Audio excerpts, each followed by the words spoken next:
عزتوں سے کھیلنے والے نہیں. تو پھر آپ اس سے نکاح کرنا چاہتے ہیں اجازت کہ آپ شرعی قواعد کو سامنے رکھتے ہوئے والدین کی موجودگی میں اپنے مستقبل میں ہونے والی بیوی کو اگر اللہ سبحانہ و تعالیٰ اس میں وفاق پیدا کر دے تو اس کو دیکھ سکتے ہیں، اور وہ بھی والدین کی موجودگی میں. یا یہ ہے کہ اس کو پتہ ہی نہ ہو، جیسے کہ دوسری روایت میں آتا ہے وَإِن كَانَتْ لَا تَعْلَمُ. اب مسلمانوں کے رویے کیا ہے؟ کچھ تو کہتے ہیں یہ ہو ہی نہیں سکتا، ہمیں اس بات کا اعتبار نہیں ہے، ہم نے اپنی ماں کو نہیں بھیجا، ہم نے اپنی بہنوں کو نہیں بھیجا، پہلی بات اس نے کرنا ہے، بہن نے تو نکاح نہیں کرنا. مجھے ابن باز رحمۃ اللہ علیہ کا فتویٰ یاد آ رہا ہے. ایک شخص نے آ کے کہا کہ میری ماں کہتی ہے اپنی بیوی کو طلاق دے دو. قرض لے زوجہ تھا ولا زوجہ کینت، وہ تیری ماں کی بیوی ہے کہ تیری؟ کہتا بیوی تو میری ہے. تو پھر ماں کو کیوں اس میں لا رہے ہو کہ ماں کہتی ہے طلاق دے؟ طلاق تم نے دینی ہے، دینا چاہتے ہو دے تو، نہیں دینا چاہتے نہ دو. ماں کا تعلق ٹھیک ہے اختیار ہوتا ہے، لیکن شریعت نے اس کا سبب کیا بیان کیا؟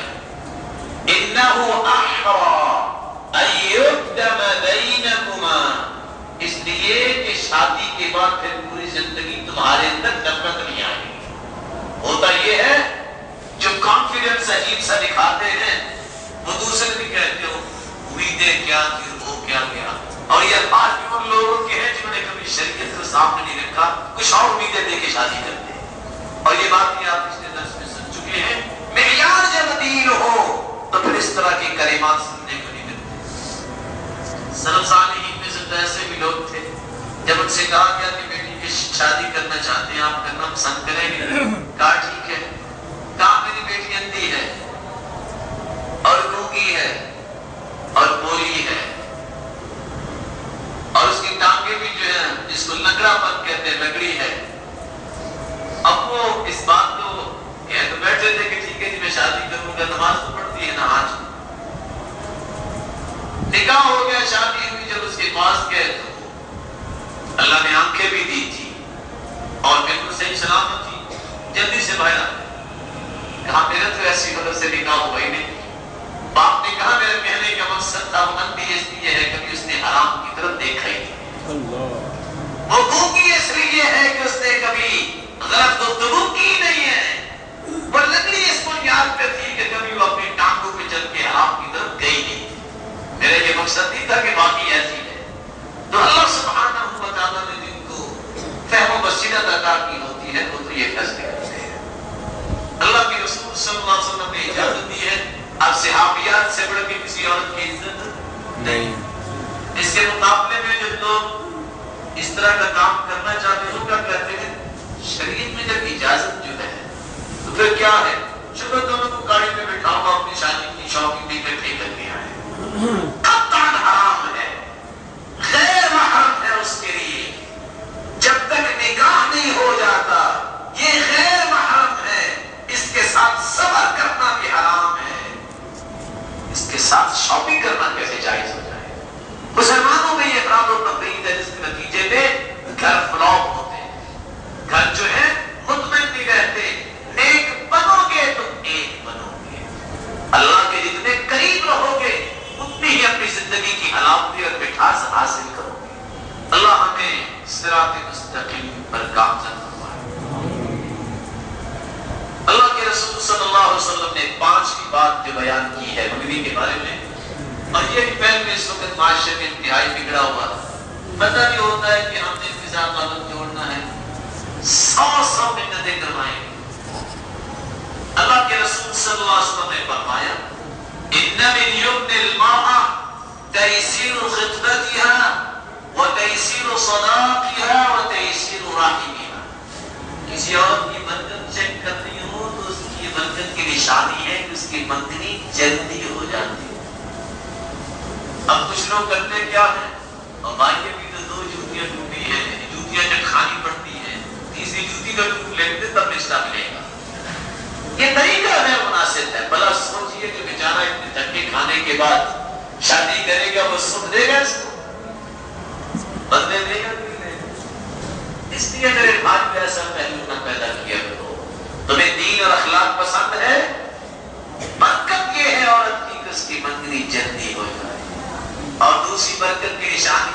کا مہر آسانی سے ادا ہو جائے.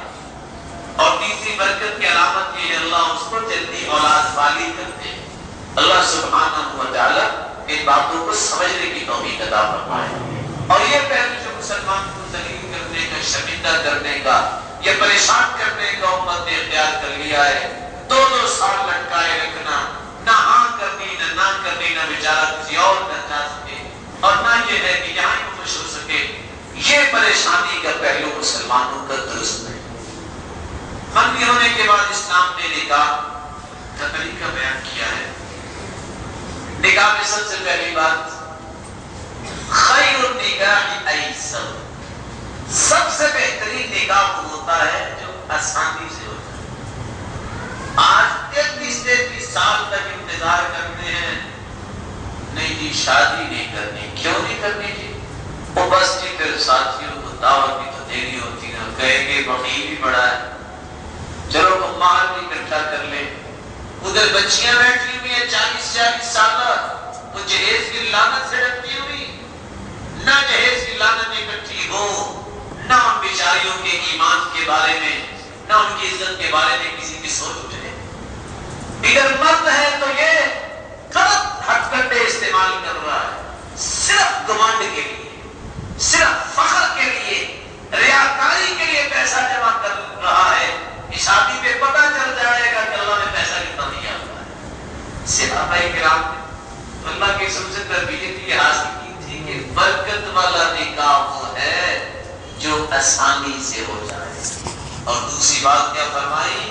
ان اعظم النکاح برکۃ ایسرہ مؤونۃ، برکت کے اعتبار سے سب سے بہترین نکاح وہ ہے جس میں خرچ کم آئے.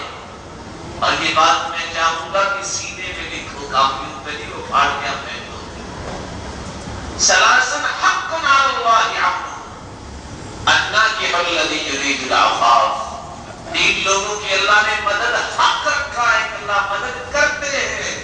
ان تینوں میں سے ایک وہ شخص ہے جو ایمان کو بچانے کے لیے، عزت کو بچانے کے لیے نکاح کرتا ہے، اللہ اس کی مدد بھی فرماتے ہیں.